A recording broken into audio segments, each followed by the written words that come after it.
Hello everyone, welcome to Death Mute Studio. I am joined by Gareth. You'll need something stronger than Garreth Gibson. And we are recommending films throughout October to celebrate Halloween. We are currently on we're on the 19th of I nearly said December, of October. So Gib, what is your recommendation for the 19th? My recommendation is Near Dark, which is one of the best vampire movies ever made, in my opinion. I would agree with that. Yep. Absolutely love this film. I saw it probably the first time. It was on like a late night BBC Two film, and I remember, I think previous before that, like I was flicking through and it was catching on TV, and it was the famous bit with like Bill Paxton, face all melted and he's hanging on the truck, and I'm like, oh fuck, like I need to watch that film. And then I think I must have checked out what it was and probably just saw it when next time it was on TV. Just absolutely, I love the imagine of like a vampire western. I don't even know if it had been done at that point, but I just thought that was like it's just such a great mixture of genres, I think, for two films. And I'm a big fan of Catherine Bigelow's films as well. She's amazing. She's made so many good films. Another one of my favourites, being Point Break. One of my favourite films.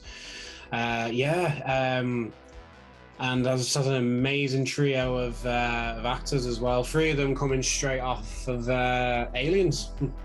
Very much so, yeah. They just went straight from that film to that one. So with Bill Paxton, Lance Henriksen, and Jeanette Goldstein. Is that yes, right? Jeanette Goldstein. Yeah. I love it. It's kind of a very classic told like Western story, and then being like the vampire side of it's a bit more of not as a side bit, but as I say, it builds up as the story goes on. It's just the family from hell. Very much so. And we had very similar first viewing experiences of Near Dark. It's because it was late night. It was on late night. I don't know what channel, and I came in on where they're all in that small little. I think it's a motel. Yeah. And it's getting shot. And I came in when Lance Henriksen refers to the young lad. I think he said, "Shut up, old man." Yeah. And I was like, because I'd just come into it, I was like, he's a child. I thought, what's going on here? And then it got to the bit where they're on the road. They're all getting set on fire by the sun, and like there's a lot of cool, like Catherine Bigelow slow-mo mixed in with the action. I was like, what the fuck is this film? This is fantastic. And it wasn't until years later where like it got a DVD release from Anchor, I think. Anchor Bay, yeah. Anchor Bay, yeah. Which I still own as well. Oh, quality. There's some great special features on it as well. Yeah, and it wasn't until then I would like the penny drops. I was like, it was Near Dark that I watched. Fantastic, and it just oozes cool, and I love that scene with Bill Paxton in the bar with the Cramps playing. Yeah, the pool. When they all actually come into the bar. Yeah.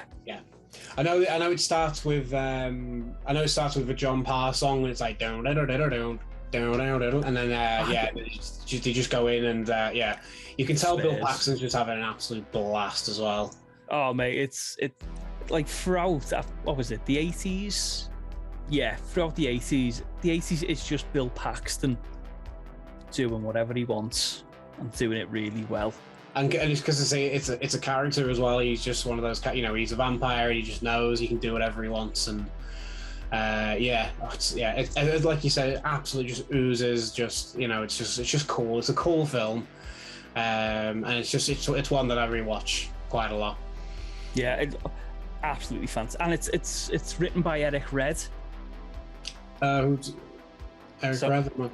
So Eric Red, he's known for his contemporary Western films. Oh, okay. Well, that makes sense then. Yeah, he's done Cohen and Tate, Oh, right, yeah, okay, I can see that. And he also wrote Bad Moon. Oh, okay. All right. Yeah, I've not heard of him before, but And his best one to date, The Hitcher. yes, again another set out in the desert, So isolated horror movie, which amazing film. So great pedigree there, but yeah, I think Near Dark, Near Dark does have within people who know film, everyone knows Near Dark, but it's not so mainstream, which is a damn shame because everyone would love Near Dark. It's brilliant, and there's a really good love story in there as well. Yeah, it is. It's a bit of a kind of like a like a bit of a sort of Romeo and Juliet type of Shakespearean story, isn't it? And it's just it's and there's this, you say, the scene with Bill Paxton with his face half melted off, and she's just scared the shit out of me. And Lance Henriksen as well is just so creepy in it. Apparently, like he went like about 2 months with barely eating anything. Like he just drank water and had like an apple a day or something. He wanted to go really skinny, and apparently he really hurt his back because of it. Ooh. Yeah, you sort of lose your muscles. He's losing his muscle tone and things like that. Apparently, he cracked his back. He was like, "Oh shit, I'm gonna have to start eating." Wow. But yeah, that's why he's really sort of skinny. He grew his own fingernails as well. Yeah, it's just to sort of add to the creepy kind of factor. So, but yeah, which really comes across. Yeah, Lance Henriksen's just great in most things he's in. So, he's phenomenal, and I love the fact that it is this weird family coming together through the span of American history. Like I believe Jesse's like from the Civil War era or something like that. Yeah, and and you get the old man as well. It's like exactly. Yeah, exactly. See, I think the kid's meant to be the oldest out of them all, which just kind of funny. It's such a good film, and one of my favorite Catherine Bigelow films. Although she like you said, she's done so many classics. It's incredible.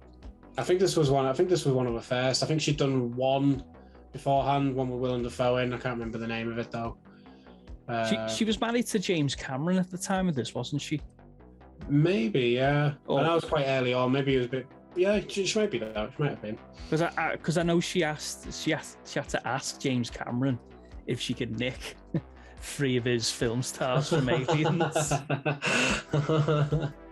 which she basically did. Yeah, and to great effect. Brilliant. Oh yeah. I mean, those 3 make the film. So 100%. Yeah, excellent choice again, Gib. I'm fully behind this, and for my pick, I think you'll be on board with this, Gib. I've picked a Sam Raimi film. Okay. From 2009. Okay. I know what's coming. Oh yes, it's Drag Me to Hell. Yes. I mean, before this, I'd seen The Evil Dead, the Spider-Man films, and this film for me, I'll go out on a limb and say it's my personal favorite Sam Raimi film. Yeah. Just because it's so much fun. Yeah.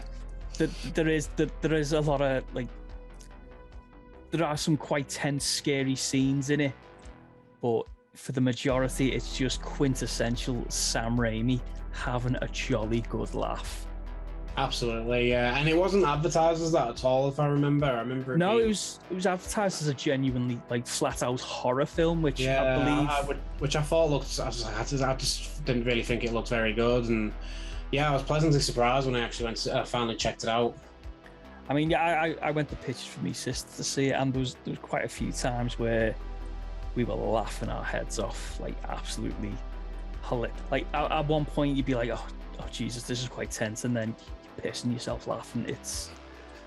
I absolutely love it, and I love the fact that it's this weird allegory for an eating disorder, Yeah, yeah. It's yeah. The main character, she goes through the ringer in it a bit, don't she? Oh, big time. You don't have to feel bad for her, and it like spoilers. She's quite nice. I mean, yeah, she makes a few bad decisions, but yeah, not enough to warrant what really happens to her. I mean, like the spoilers that ending. I loved it, but it was a tough ending to watch, because she is a very likable character, and you're rooting for her. You know she's a good person. She only knocked back Mrs. Ganoush's loan request because she just needed that promotion, Gib. Yeah. If it would have been up to her, she would have gave it. But no. Well, she paid for it dearly. She really does. Yeah. No, it's a great film, and as I say, it's just got some quintessential Sam Raimi isms, as I like to call them, you know, with the camera work and a few possession scenes, and it's just balls out. It's not my favorite of his, but it's up there though. It's great. It's just I think some of the CGI in it kind of puts me off a little bit. Yeah, some of the CGI is very ropey. Yeah, which I just think was just a bit unneeded. But apart from that, though, yeah, great film, and a great pick. Yeah, thank you. It's just a fun watch. I like it. Absolutely. So if any old women come up to you asking for a loan, one, tell them that you're not a banker, and two, give them all your money. And say, why are you asking me? Yes. Please don't haunt my house. So yeah, just give her everything you've got. And then your money.